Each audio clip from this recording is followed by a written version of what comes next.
So in terms of the drought mitigation response strategy that we developed as a ministry and indeed as a government, we have categorized that into mainly the search and rescue plan, and then the mitigation plan, and then the resilience building plan. In terms of the livestock sector, we have assessed and seen that 74% of our districts will need assistance in terms of livestock interventions. So we have identified these districts and we have drilled down to the wards that require assistance.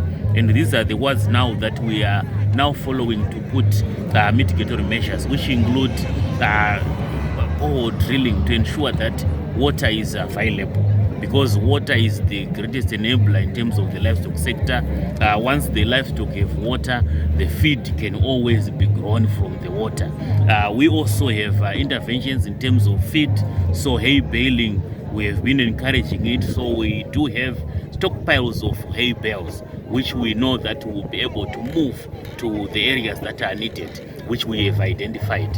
We also have a parcel of stock feed that we are also processing from the grain that is not fit for human beings in GMB, about 9,000 metric tons, which we are processing to make stock feeds, and that will be prioritized in these 74% of the districts that are in dire need of feed for livestock.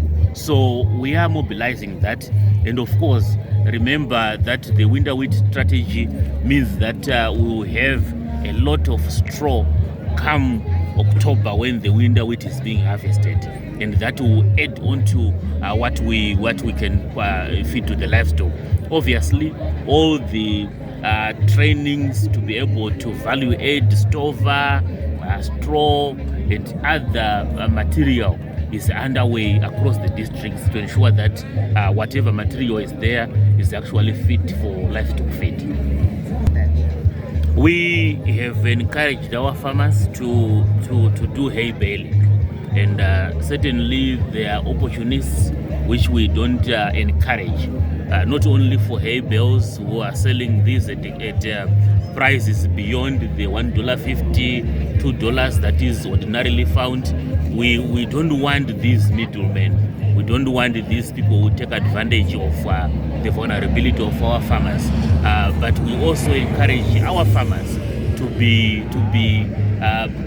proactive and do hay baling. There are vast areas in not necessarily where the farmer stays, which have grass and which has stover, which can be paled. So we encourage farmers to go out of their way. It's not a normal situation, so we encourage farmers to go out of their way to do their own baling, so that they avoid these people who take advantage of their vulnerability. But we don't want, wherever we notice these middlemen and these people who take advantage of vulnerability of farmers, we really take them to task and allow the law to take its course. I think going on with the borehole drilling program, and we have put a slight variation to be able to attend to this obtaining situation of drought. So this is our target now. So it's now a targeted approach where we say those dry regions we target to put at least a borehole per ward so that they can be assisted in terms of water provision for livestock. So yes, it's, we understand that the situation, and we are really attending to that in that manner.